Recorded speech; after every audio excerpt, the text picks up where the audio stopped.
Friends, welcome to my YouTube channel সত্য circus. ইন্ডিয়াতে মহারাষ্ট্র প্রথম স্টেট যে কিনা স্টারলিংক, যারা আমাদের ভারতবর্ষে স্যাটেলাইট বেসড ইন্টারনেট কানেকশন দেবে, তাদের সঙ্গে প্রথম চুক্তি করলো। এবং লরেন ডুরেল, এদের যে ভাইস প্রেসিডেন্ট আছে, তিনি দেবেন্দ্র ফডনবিসের সঙ্গে এলওআই করেছেন, লেটার অফ ইন্টেন্ট করেছেন, যে মহারাষ্ট্র বিভিন্ন গ্রামীণ ক্ষেত্র, গ্রামীণ এলাকায় সরকারি দপ্তরে এই স্টারলিংক ইন্টারনেট প্রোভাইড করবে। আজকের ভিডিওতে আমরা ডিটেলসে আলোচনা করব ভারতবর্ষের এই পদক্ষেপ কতটা সুদূর প্রসারী হবে এবং এই পদক্ষেপের ফলে আমাদের যে দেশীয় কেবল বেসড ইন্টারনেট কানেকশন প্রোভাইড করে জিও এবং এয়ারটেল, ভোদাফোন, এদের কোনো প্রবলেম হবে কিনা, সমস্ত কিছু আজকের এই ভিডিওতে আমরা ডিসকাস করব। চলো লেটস স্টার্ট। দেখো, লরেন ডুরেল ভাইস প্রেসিডেন্ট স্টারলিংকের, তিনি ফডনবিসের সঙ্গে চুক্তি সাইন করেছেন এবং সেখানে বলা হচ্ছে যে মহারাষ্ট্রের বিভিন্ন সরকারি দপ্তর গ্রামীণ যোগাযোগ ব্যবস্থায় স্টারলিংক উল্লেখযোগ্য অবদান করবে। স্টারলিংক কেন ডিফারেন্ট জিও এবং এয়ারটেলের থেকে? কারণ জিও এয়ারটেল এরা হচ্ছে কেবল বেসড ইন্টারনেট কানেকশন দেয়, কিন্তু স্টারলিংক সরাসরি একদম স্যাটেলাইটের মাধ্যমেই ইন্টারনেট প্রোভাইড করে। এতে কোনো কানেকশন লাগে না, কোনো ইনফ্রাস্ট্রাকচার লাগে না, জাস্ট একটা যন্ত্র দেবে, সেটা তোমার বাড়িতে বা দপ্তরে সেট আপ করে দিলেই, যেমন ডিশ টিভির মতো, একদম ডাইরেক্ট কানেকশন চলে আসবে স্যাটেলাইট থেকে।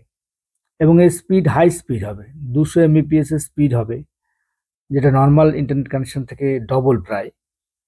এবং খুব দ্রুত, এবং গ্রামাঞ্চল, প্রত্যন্ত গ্রামাঞ্চল যেখানে কিনা এই কেবল বেসড ইন্টারনেট পৌঁছায় না, টাওয়ার নেই, সেখানেও কিন্তু পৌঁছে যাবে।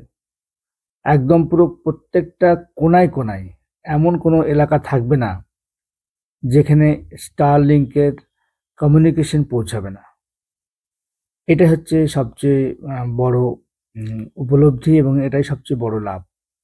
তো দেখো কি বলছে না, প্রত্যন্ত গ্রামে যেখানে কেবল কানেকশন যায় না, সেখানে কিন্তু স্টারলিংক পৌঁছে যাবে। তো এইবার কোন কোন জেলাগুলোতে দেওয়া হবে না, মহারাষ্ট্রের একদম প্রত্যন্ত এলাকা, কিছু কিছু গডচিরোলি, তোমরা নাম শুনেছ, বিভিন্ন মাওবাদী অ্যাক্টিভিটির জন্য এই গডচিরোলি কিন্তু খুব বিখ্যাত, প্রায় নিউজে উঠে আসে। তারপর নন্দুরবার আছে, ধারাসেবা আছে এবং ওয়াসিম। এই সমস্ত প্রত্যন্ত এলাকায় এতদিন ইন্টারনেট কানেকশন পাওয়া খুব মুশকিল হতো। তো স্টারলিংকের সঙ্গে মহারাষ্ট্র গভর্নমেন্ট যে এলওআই করেছে, লেটার অফ ইন্টেন্ট করেছে, তাতে কিন্তু স্টারলিংক এই সমস্ত এলাকায় গ্রামীণ যে অর্থনীতি, গ্রামীণ যে ওমেন এম্পাওয়ারমেন্ট, মহিলাদের ক্ষমতায়ন এবং গ্রামীণ যোগাযোগ ব্যবস্থায় কিন্তু উল্লেখযোগ্য ভূমিকা স্টারলিংক নেবে। এবং মহারাষ্ট্র গভর্নমেন্টের যে ডিজিটাল মিশন রয়েছে, সেখানে ইভি আছে, কোস্টাল ডেভেলপমেন্ট আছে, ডিজাস্টার রেজিলিয়েন্স আছে, এই সমস্ত প্রোগ্রামেও কিন্তু স্টারলিংক তার ইন্টারনেট প্রোভাইড করবে এই সমস্ত যে প্রকল্পগুলো, তাকে সাফল্য দিতে। নিশ্চয়ই আমি বলবো এটা একটা বড় পদক্ষেপ, কারণ আমাদের ভারতবর্ষে তোমরা জানো জিও, এয়ারটেল এবং দুই একটি সংস্থায় রয়েছে যাদের মনোপলি ব্যবসা চলে, যারা নিজেদের মতো করে ইচ্ছা, প্রথম প্রথম তো খুব ছাড় দিত, মানুষ তো খুব ছাড় নিয়েছে, পরবর্তীকালে এখন তোমরা দেখতে পাচ্ছ যে কি পরিমাণ খরচা বেড়েছে ইন্টারনেটে। মানে সমস্ত কিছু তোমাকে প্যাকেজ নিতে হবে, আনলিমিটেড প্যাকেজ। মানে তুমি যে যারা ইন্টারনেট ব্যবহার করে না, সাধারণভাবে কথা বলবে, তাদেরকেও সেই 150 টাকা 200 টাকার প্যাকেজ নিতে হবে, যার ফলে মনোপলি সৃষ্টি হয়ে গেছিল। স্টারলিংক আসার ফলে একটা কম্পিটিশনের বাজার সৃষ্টি হবে এবং যত কম্পিটিশন হবে তার লাভ কিন্তু পাবে আমাদের আপামর ভারতবাসী। ওই জন্য স্টারলিংক যেভাবে ইন্টারনেট প্রোভাইড নিয়ে এসছে, ইন্টারনেট সার্ভিসটা নিয়ে এসছে, এতে কিন্তু আমাদের যে সংস্থা আছে তারাও কিন্তু ভাবার চেষ্টা করবে এবং আরও কীভাবে অল্প দামে ইন্টারনেট মানুষকে দেওয়া যায় সে কথা কিন্তু তারা ভাববে।